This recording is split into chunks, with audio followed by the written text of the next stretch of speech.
Hello dear students. आज हम जो पीने योग्य जल है उसका ट्रीटमेंट कैसे करें इसके बारे में अध्ययन करेंगे। पीने योग्य जल विभिन्न मापदंडों को पूरा करना चाहिए, यानी इसमें ये कैरेक्टर तो होने ही चाहिए, अन्यथा हम उसको पीने योग्य जल नहीं मान सकते, अर्थात उसको यूज भी नहीं कर सकते हैं। जल गंधहीन, रंगहीन एवं स्वच्छ होना चाहिए।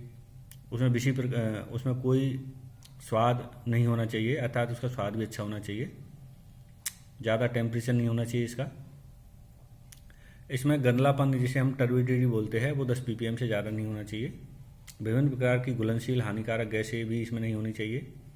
सबसे बड़ी बात यह कि इसका जो pH होता है वो pH 7 से और 8.5 तक होना चाहिए, अर्थात अम्लीय pH नहीं होना चाहिए, अन्यथा हमारे शरीर में कई सारी बीमारियां पैदा होती है।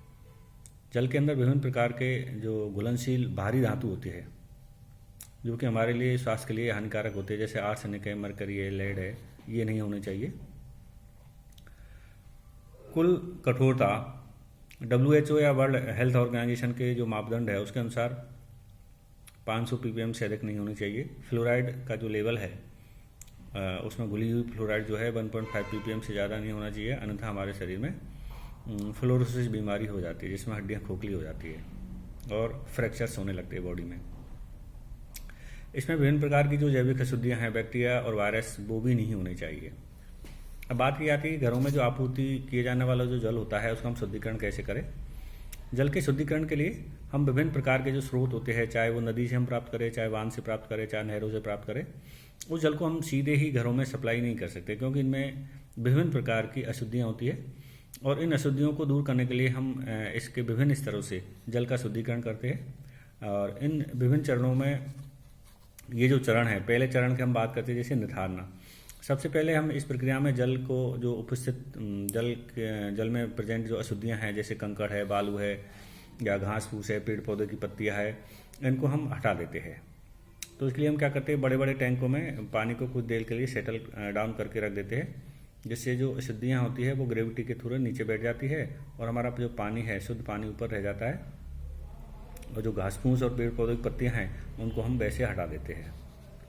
अब बात आती है सेडिमेंटेशन और कोगुलेशन, स्कंदन और अवसादन। अवसादन का मतलब होता है एक तरह से उसको सेटल डाउन होने के लिए रख देना, और उसके साथ साथ स्कंदन एक प्रक्रिया होती है। स्कंदन में हम विभिन्न प्रकार के केमिकल वाटर के अंदर मिलाते हैं, और ये जो पदार्थ होते हैं वो जल में विभिन्न प्रकार की जो कॉलाइडियल अशुद्धियाँ होती है, वो जो कि जल में कंप्लीट घुलनशील होती है, चाहे जल को आप कितनी भी देर तक रखो लेकिन वो उसमें घूमती रहती है।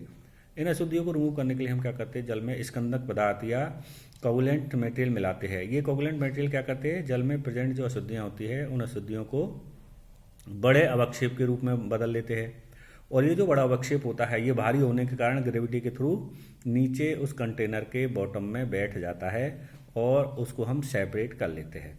तो ये जो अशुद्धियाँ हैं, इन अशुद्धियों को हम इस तरह से अवसादन और सेडिमेंटेशन या स्कंदन प्रक्रिया के द्वारा हम हटा देते हैं। इनमें विभिन्न प्रकार के हम केमिकल्स जो यूज करते हैं, जैसे खास करके फिटकरी, एलम, K2SO4 Al2SO4 का Al2SO4 का होल थ्राइस। तो ये जो फिटकरी होता है इसमें एक कैपेसिटी होती है कि इसका जो एल्यूमिनियम सल्फेट होता है, ये एल्यूमिनियम सल्फेट जब वाटर के साथ में रिएक्शन करता है, इसका ये पोर्शन, तो ये पानी के साथ में रिएक्शन करके एल्यूमिनियम हाइड्रोक्साइड में इसको कन्वर्ट कर देता है। अर्थात जो इसमें इम्प्योरिटीज थी वो उनका धीरे धीरे करके जो फ्लॉक्स होता है, ये धीरे धीरे करके बड़े फ्लॉक्स में बन के, और यह जो अशुद्धियाँ हैं वो नीचे बैठती चली जाती है और हमारा जो पानी है वो कॉलाइडियल इम्प्योरिटी से फ्री हो जाता है, मुक्त हो जाता है। सोडियम एल्यूमिनेट, ये भी एक जल में घुलनशील अशुद्धियों को अवक्षेपित करता है, ठीक है। तो इसके सहायता से भी हम ऐसा कर सकते हैं। अब इसके बाद में एक नेक्स्ट स्टेज आती है फिल्ट्रेशन। ये जो प्रक्रिया होती है, इस प्रक्रिया में हम क्या करते हैं, जो घुलनशील अशुद्धियाँ होती है जो कि जिसमें सूक्ष्म जीव एवं रंग आदि से भी होते हैं, उसमें उनको इस विधि के द्वारा हम हटा देते हैं, जिससे पानी बिल्कुल क्लियर हो जाता है। इस प्रक्रिया में हम क्या करते हैं, बड़े बड़े जो आयताकार टैंक होते हैं उनके अंदर विभिन्न प्रकार के फिल्टर्स लगा देते हैं, एक स्टेप बाय स्टेप फिल्टर्स लगाते हैं। इन फिल्टर्स में सबसे ऊपर हम क्या करते हैं, महीन रेत का फिल्टर लगाते हैं। करीब करीब हम मान के चलते हैं वो करीब 3 फीट उसकी लेयर होती है। उसके बाद में हम क्या करते हैं, करीब करीब इसके बाद में एक बालू का फिल्टर होता है, और ये जो बालू का फिल्टर होता है करीब करीब 1 फीट का होता है। ठीक है, इसके बाद में हम नीचे जो फिल्टर लगाते हैं वो होता है ग्रेवल। ग्रेवल यानी जो गिट्टियाँ होती है उनका फिल्टर होता है, ये करीब 8-9 इंची का होता है। तो इस तरह से 3 जो फिल्टर्स है, सबसे ऊपर हम फाइन सैंड फिल्टर, फिर कोर्स सैंड फिल्टर और उसके बाद में ग्रेवल, ये तीनों को हम लगा के और उनके ऊपर से हम पानी को फ्लो करवाते हैं। ठीक है, तो इस प्रकार जल के अंदर जितनी भी घुलनशील अशुद्धियाँ होती है या जितनी बैक्टीरियल अशुद्धियाँ होती है वो सबकी सब दूर हो जाती है। ठीक है, तो इस तरह से हम वाटर का एक तरह से ट्रीटमेंट करते हैं। अब ट्रीटमेंट के बाद में अब भी वाटर के अंदर कुछ अशुद्धियाँ, खास करके जैविक अशुद्धियाँ रह जाती है। और जैविक अशुद्धियाँ अगर पानी के अंदर प्रेजेंट होती है, जिसमें खास करके विभिन्न प्रकार के बैक्टीरिया और वायरस जब पानी में उपस्थित होते हैं, तो ये जलजनित बीमारियों का कारण बन जाते हैं। और ये जो जलजनित बीमारी है, इनके कारण हमारे बॉडी के अंदर जैसे हैजा, हेपेटाइटिस बी, डिसेंट्री, एम्बाइसिस, है ना, इस तरह की बीमारियां हो जाती है। तो इनसे बचने के लिए हम क्या करते हैं, पानी को घरों में सप्लाई करने से पहले उसका हम स्टेरिलाइजेशन करवाते हैं और डिसइंफेक्टेंट और स्टेरिलाइजेशन करवाते, जीवाणुनाशन किया जाता है, जिससे कि जो घरों में सप्लाई किया जाने वाला पानी है वो हमें बिल्कुल शुद्ध रूप से, अर्थात जैविक अशुद्धियाँ उसमें नहीं हो। अब बात तो इसमें जो विधियाँ हम काम में लेते हैं, जैसे उबाल करके, इस विधि को हम कब काम में लेते हैं? इस विधि को जब हम काम में लेते हैं कि पानी की अमाउंट 10-20 लीटर ही है, जब इस प्रकार की विधि का हम सहारा लेते हैं, क्योंकि पानी को उबाल करके हम उसमें प्रेजेंट जो बैक्टीरिया और वायरस होते हैं उनको हम सेपरेट आउट कर देते हैं, उनको किल कर देते हैं। करीब 15 से 20 मिनट तक पानी को उबालते हैं, जिससे उसमें प्रेजेंट जो इम्प्यूरिटीज होती है वो डिस्ट्रॉय हो जाती है। अब बात आता है स्टेरिलाइजेशन बाय क्लोरीन। क्लोरीन के द्वारा हम स्टेरिलाइज कर सकते हैं। क्लोरीन चाहे गैसेस फेज में चाहे लिक्विड फेज में, ये पानी के साथ में जब रिएक्शन करती है तो ये नवजात ऑक्सीजन का फॉर्मेशन करती है, जो कि एक पावरफुल जर्मिसाइड होती है, अर्थात जर्म्स को किल कर देती है। क्लोरीन जब पानी के साथ में रिएक्शन करता है तो ये HOCl या हाइपोक्लोरस एसिड का फॉर्मेशन करता है। ठीक है, और ये जो HOCl है, ये HOCl क्या करता है, ये HOCl HCl और नवजात ऑक्सीजन में बदल जाता है। ये जो नवजात ऑक्सीजन होता है यही एक तरह से जर्मिसाइड का काम करता है। जो भी जर्म्स होते हैं उनके साथ में रिएक्शन करेगा और जर्म्स का ऑक्सीडेशन कर देता है, और ऑक्सीडेशन करके उनका ऑक्साइड प्रोडक्ट में उसको बदल देता है। ठीक है, इसी तरह से नेक्स्ट स्टेप में हम क्या करते हैं, ब्लीचिंग पाउडर जिसे हम कैल्शियम ऑक्सीक्लोराइड CaOCl2 के नाम से भी जानते हैं। यह जल के साथ में अभिक्रिया करके क्लोरीन बनाता है, जो कि जल की साथ में जब ये अभिक्रिया करेगा आगे तो HOCl और ऑक्सीजन बना देता है। तो ये हो गया ब्लीचिंग पाउडर। जल के साथ में ये रिएक्शन करता है तो कैल्शियम हाइड्रोक्साइड बनाता है ये, प्लस Cl2 बनाता है। अब ये जो Cl2 है, सेम वही रिएक्शन होगी जो यहाँ पर है। तो इस तरह से अगेन ये वाटर के साथ में रिएक्शन करेगा, HOCl बनाएगा और HCl बनाता है। ये जो HOCl है अगेन डिकम्पोज होता है HCl और नवजात ऑक्सीजन में। ये नवजात ऑक्सीजन क्या करती है, जैसे यहाँ पर किया है, नवजात ऑक्सीजन जर्म्स का ऑक्सीडेशन कर देती है, अर्थात उनको किल कर देती है। तो इस तरह से हम इसका स्टेरिलाइज कर सकते हैं। स्टेरिलाइजेशन बाई ओजोन के द्वारा हम किस तरह से पानी का स्टेरिलाइज करें। पानी को स्टेरिलाइज करने के लिए देखिए, ओजोन अपने आप में एक बहुत ही हम जिसे कह सकते हैं कि एक अनस्टेबल कंपाउंड होता है, और ये केमिकली O3 के नाम से जानी जाती है। और जब ओजोन पानी के साथ में रिएक्शन होता है इसका, तो ये पानी के साथ में रिएक्शन करके इसका विघटन हो जाता है। किसमें विघटन हो जाता है, ऑक्सीजन और नवजात ऑक्सीजन में इसका डिवाइडेशन या टूट जाता है या इसका पार्टीशन हो जाता है।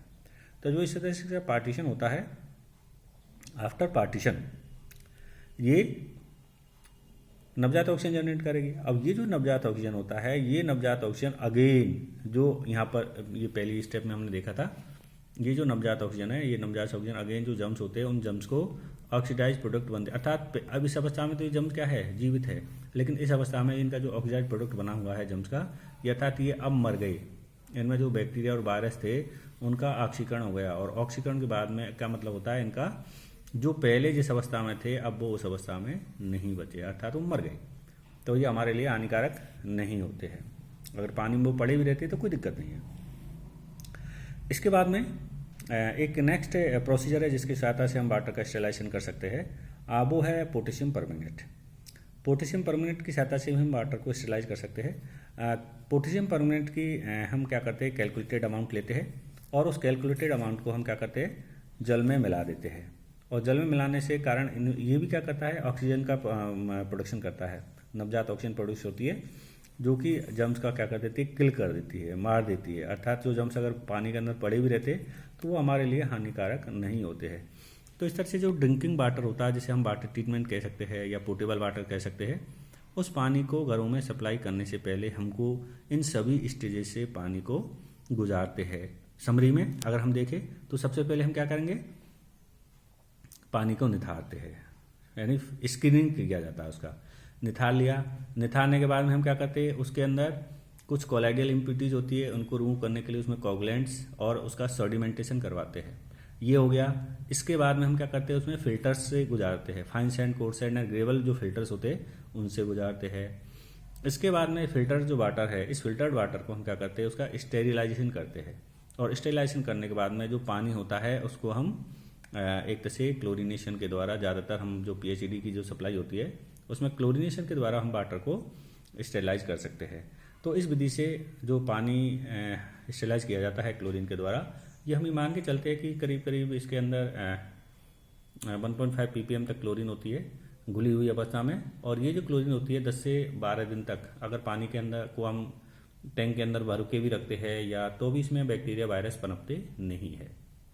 तो ये जो मेथड है सबसे कारगर होता है। तो इसलिए घरों में सप्लाई करने से पहले ये सब विधियाँ हमको अपनानी पड़ती है। Thank you.